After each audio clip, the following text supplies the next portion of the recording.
taking the lid off. We're having a look to see what we see in the lid. And we're seeing some hive beetles, which we're killing straight away. Otherwise, the bees look pretty well good. No diseases.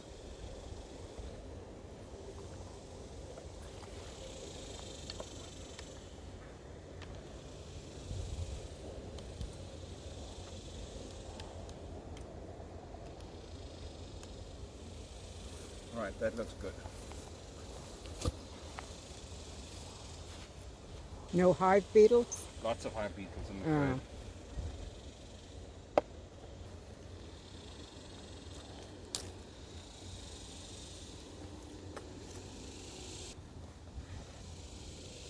So this black stuff that I'm digging up here is called propolis.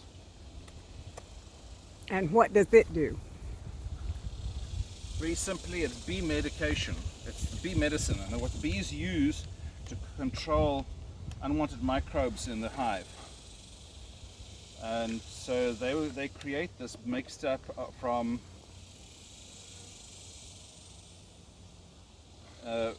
gum from various trees and bushes, and each region has its own recipe based on the diseases and microbes in that area.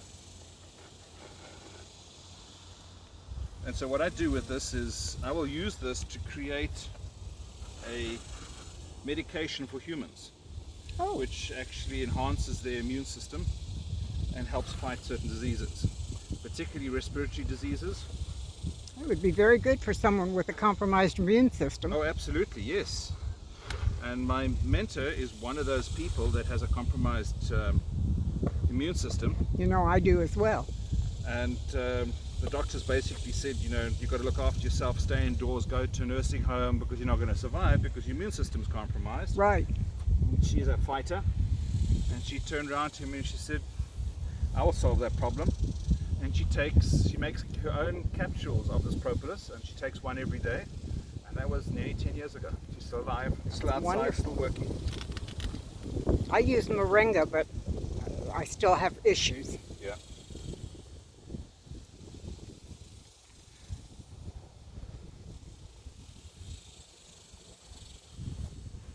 So I'm looking again for health and disease, and I don't see anything. I see just very healthy bees. So that's good.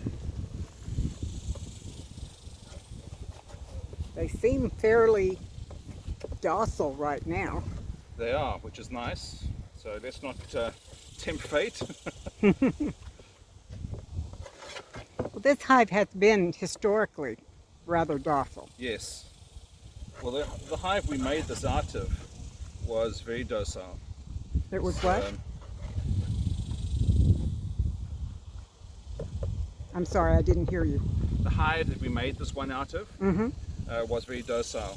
Oh, very good. So that's why I thought it was quite safe to bring it to you, because it was going to be like that.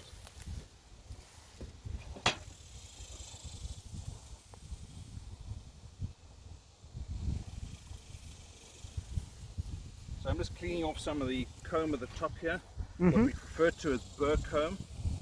The bees actually do this to help them work the honey, so I don't really like to take it off unless I'm going to mess up with the comb, and I am, so it's coming off, fortunately, to the bees.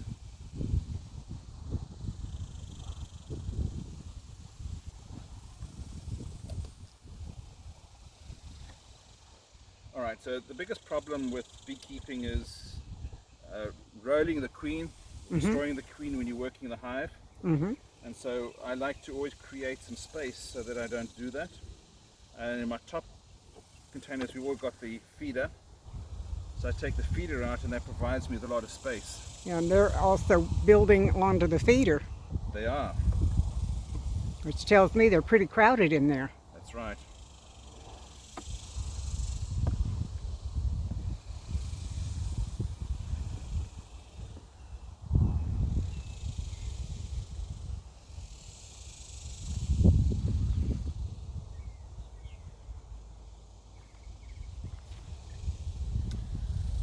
I'm going to, there's quite a lot of honey up top here which we will take, but I'm good. Keep that on my way. I'm going to take this top layer off and see what's happening underneath, and that'll give me an indication of how much honey I can take off the top. That's what I find down below. And you're just going to set it on the things behind you there? Yes.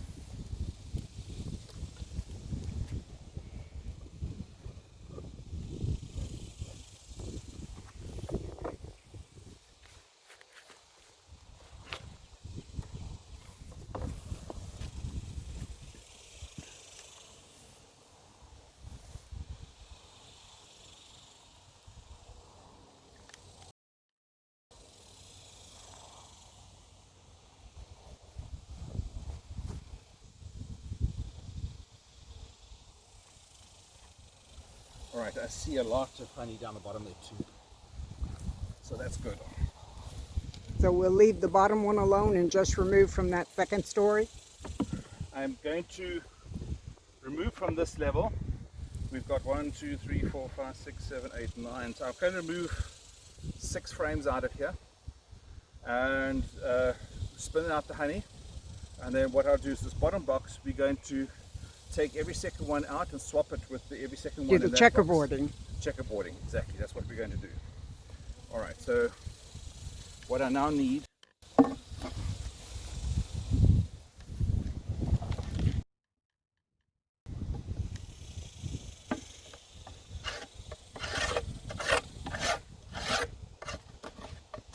And is that just a nuke box you're going to put the frames in? correct. This is just a nuke box. Uh-huh. This makes it easy to carry. It's just purely to carry, so it makes it easy to carry the. So the first frame we take out.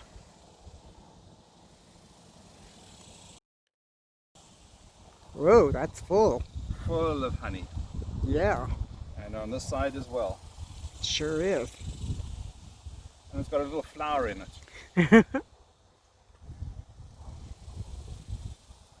See there? There's a flower that's inside here. Don't know how that got in.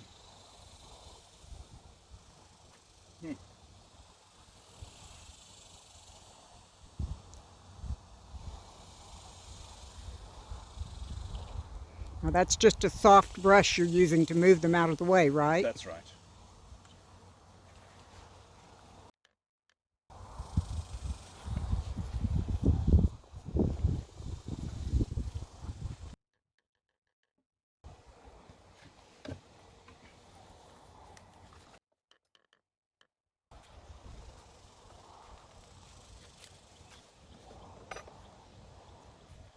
So this one is solid on both sides of honey. And coming off the bottom too. Yep. Again, we just brush the bees off, and it has a queen cell.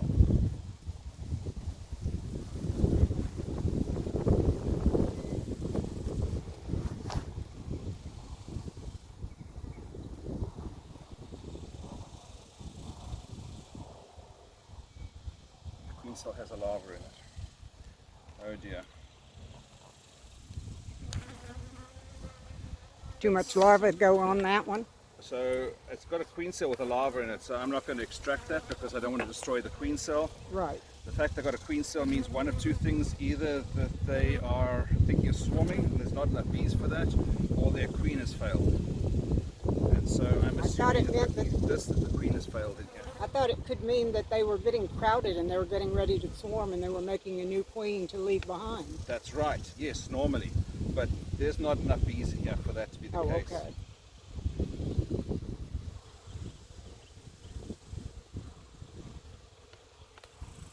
So that means now that when I go into the bottom part of the hive, I've got to do a strong look to make sure that there are eggs, etc. in there.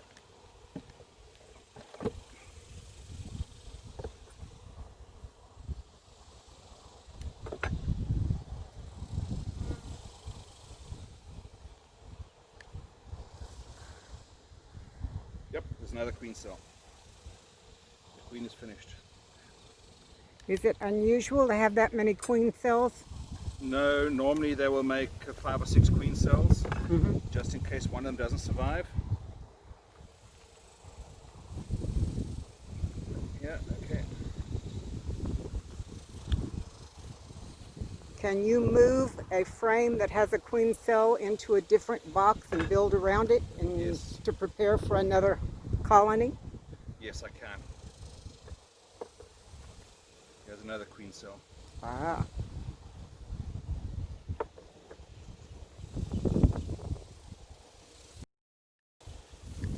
So if you look into the bottom of that, you see the white liquid? It's the great big one right here. Yep. Mm-hmm. That's the queen cell.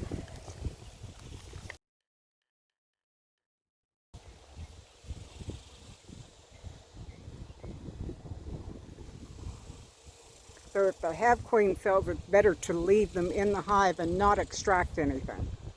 Because there's something wrong with the queen and they're trying to replace her. And if I destroy that cell, which what will happen if it goes into the extractor, then they don't have a queen and the hive will die. Right. And if one of them hatches out and is okay after her maiden flight, they'll kill the rest of them, right? Correct, yes. Now, I've got in a bit of a debate the other night about that. I maintain that they will not kill each other, the queens, until one of them comes back mated. Somebody else says, no, they don't agree with that. And I say, well, logic, just think about it logically. And nature's very logical. I still maintain that I'm right, that's what happens. Right.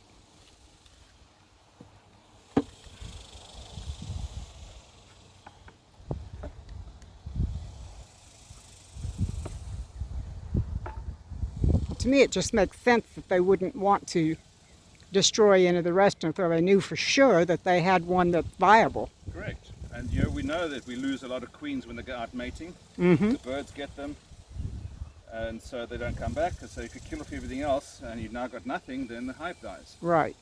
And I don't think nature's stupid enough to put that at risk.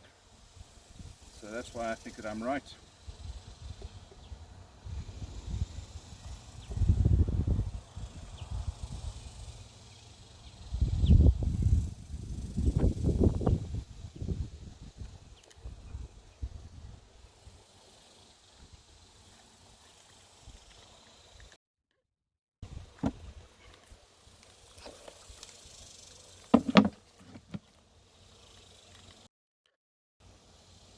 So for now, that's what we're going to leave the rest of them.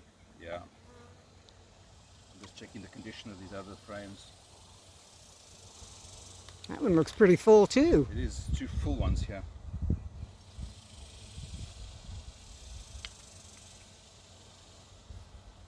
Alright, so we're going to just close this lid up. So you've got the 3 or 4 that had the queen cells that are pretty much full, plus the last 2 you didn't remove. Well, that should give them plenty of supplies for the winter. Yes, it should do. We will come back and reevaluate it again towards fall, see Right. what the situation is then. What I'm now doing is I'm cutting off. That just cuts off the top, There's right? the top, yeah.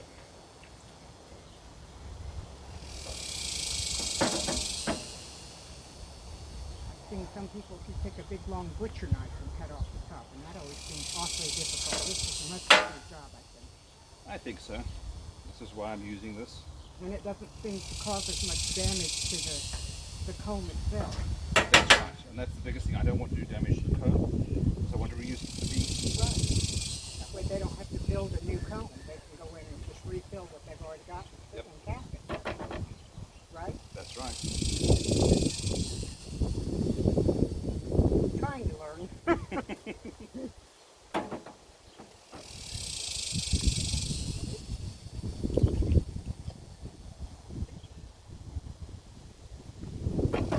Do you take the caps off of both sides before you spin them? Yes.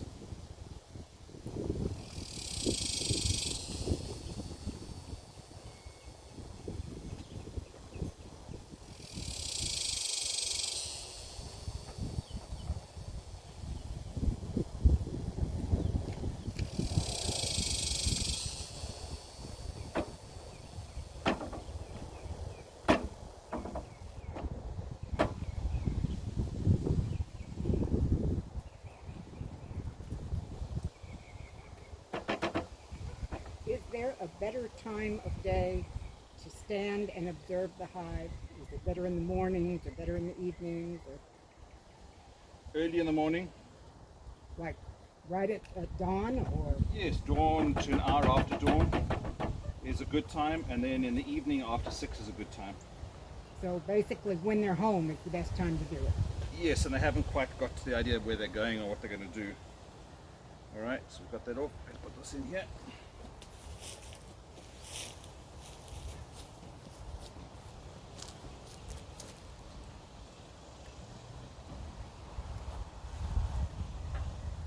That's one. And I'll carry this over and look down into Sure. the spinner.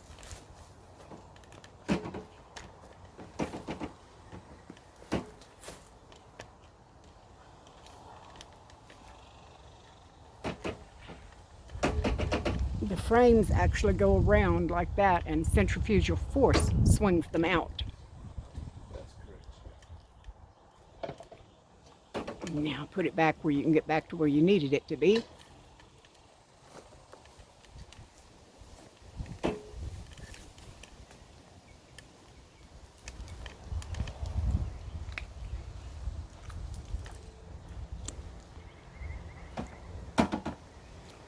One nice thing about this job, it's sweet work.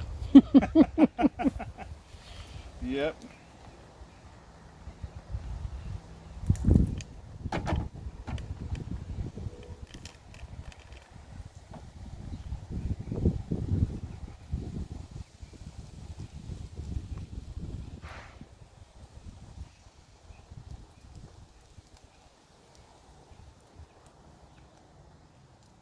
I would imagine that when you extract the honey and then start pouring it out of the tank on the bottom, that it can be a bit messy. Well, once we get it into this tank, there's a sieve at the bottom here to keep away most of the wax. And it goes into a tank at the bottom, and then there's a valve in this tank. There's a valve here. Right. So I would put this up on a table, and then it goes into, I put it into a smaller bucket, which has a smaller valve in the end, and then that makes it easy to be able to... When you pull it out of this bucket, do you put it through any kind of filtering? I put it through, yes, it's a 600 mesh, which keeps out bee parts and bits of wax and things like that. The pollen still goes through. So the honey still has the pollen character. So the honey will never be clear. It's Right. going to be milky most of the time because of the pollen content. Right. And that's, to me, is more healthy that way. All right, so now we're going to spin it. Let me scoot over where we can see that.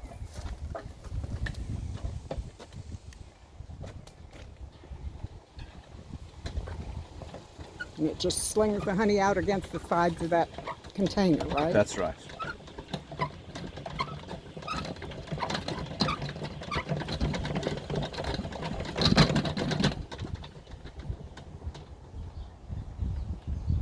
And then do you swing it back the other way, or it just always goes in one direction? No, I need to turn the combs around. Oh, okay. Ooh, it smells different. I'm trying to think what it smells like.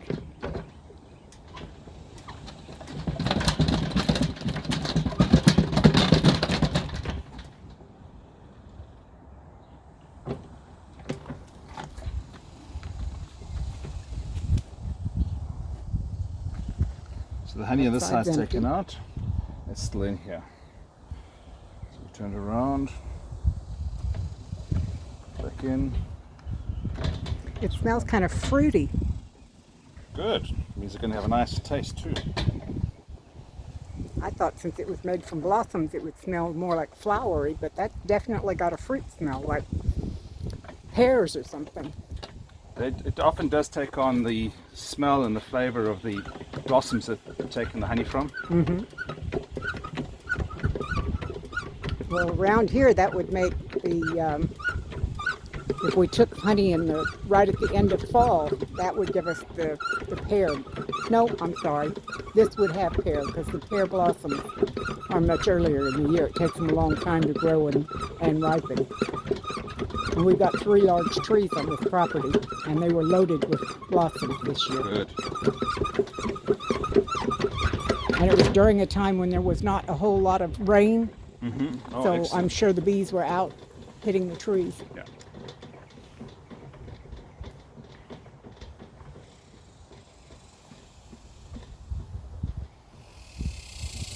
Do you ever get tired of it being sticky?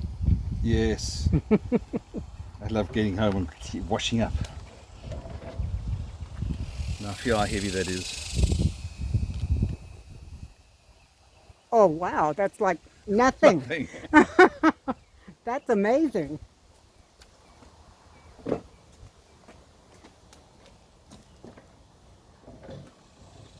That's almost like the frame was empty.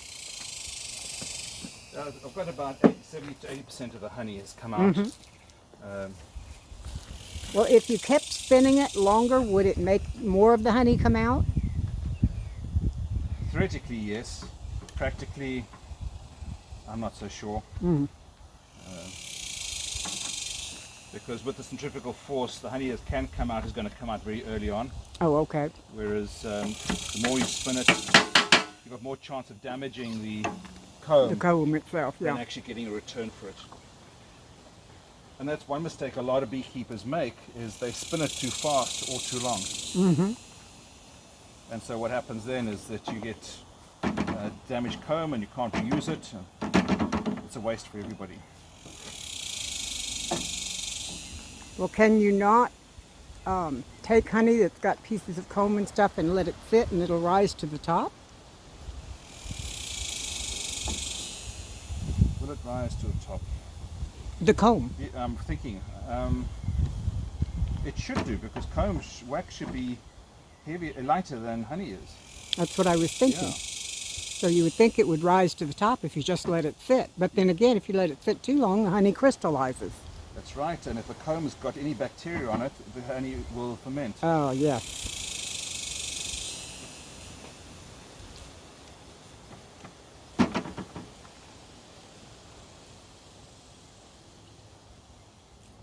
Well, does that not happen when it's in the comb because it's sealed from the air? In the comb it won't ferment, because the comb has the propolis antibacterial, antimicrobial in it. It's also got a very low water content, and so it has a very high sugar content. So anything with a high sugar, like in your jams and preserves, Right, the bacteria can't live in those conditions. right. So therefore it won't ferment in there. That's why jams and preserves don't have to be pressure canned, but can just be hot water canned. That's right.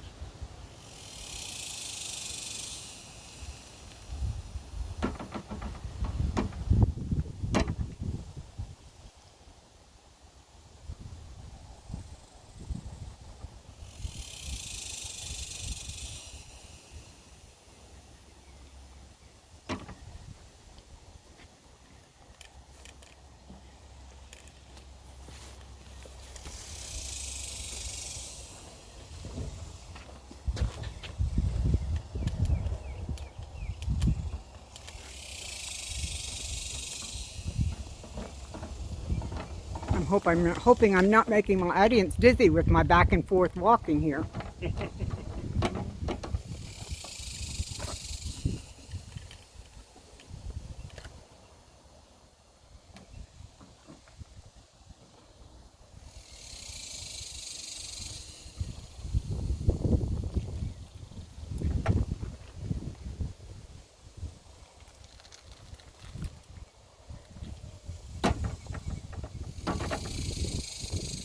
You know, when I was a kid, I knew that honey came from bees, and I knew that bees pollinated flower, but I had no clue of the process either of what the bees went through or how to harvest the honey or anything else. I thought honey just came in little jars at the grocery store.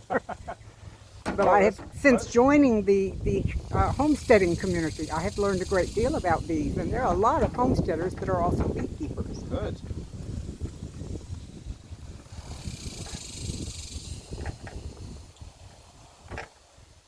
What made you interested in keeping bees? A challenge. I wanted to keep some animals, and you know, my grandfather kept bees, so there was an interest maybe to continue the hobby in the family. Ah. And then then I started learning, because people then told me that be careful of Africanized bees and you have to treat bees and all the rest of it. And I said, that doesn't make sense at all. And so the more I got into it, the more I realized that the beekeeping community needed somebody who was going to champion the natural way of beekeeping. I have been amazed learning from you that you are more focused on for the good of the bees than a lot of people. Yeah, to me the bee comes first. I know there are a lot of folks out there that are beekeepers. We got some kind of I'm not sure. Oh, it flew away. Okay. Yeah. A lot of them just keep the bees for the honey, and they don't really spend much time caring for the bees. No. And you have taught me a lot about caring for the bees. And it pays dividends too, because it doesn't cost me as much. Right. The bees are kinder towards me. We get benefits of good pollination. And I'm leaving a legacy for my kids. And you're leaving a legacy to a lot of other people too. Good. Because those of us who learn from you, if we have children at home, we'll probably pass that on to them as well. Ooh, that gets a little bit out of balance as the honey comes out, doesn't it? Yeah. Reminds me of a washing machine that has too heavy a load on one side.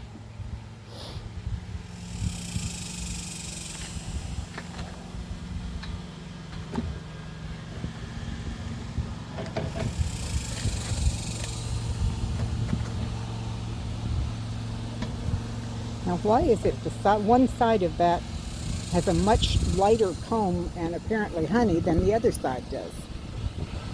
It'll depend on how old the wax is and what they've put in it.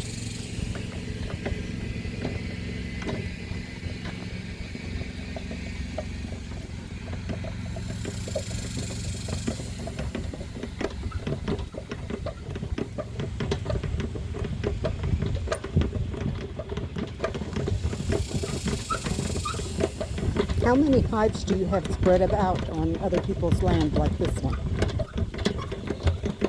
Well, currently all the hives I have now are on somebody else's land because our local community rejected to me keeping bees. Ah, you have a homeowners association Yeah. that says no bees. That's right.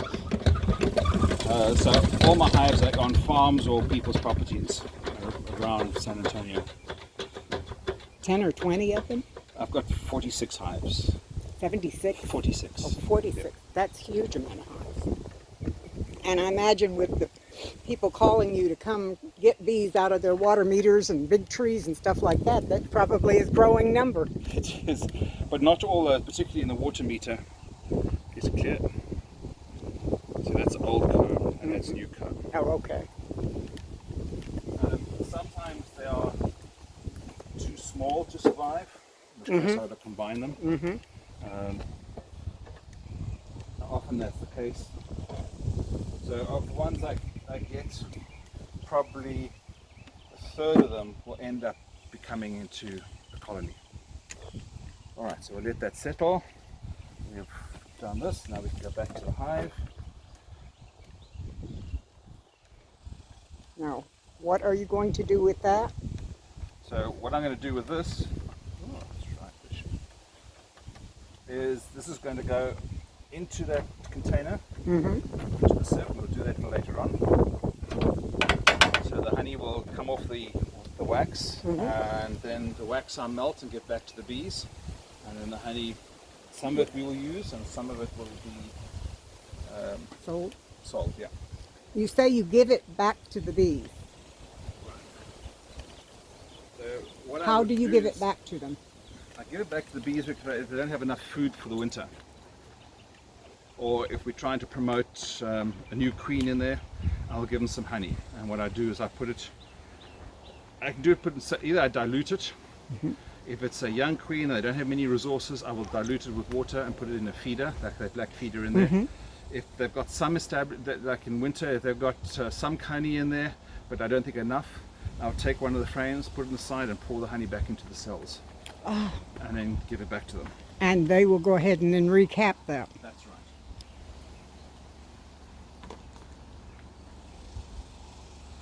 How are you doing? I'm going to get some water. Do you want some water? No, thank you. I'm actually quite cool, but I was out mowing the yard and everything earlier, and it got quite warm then.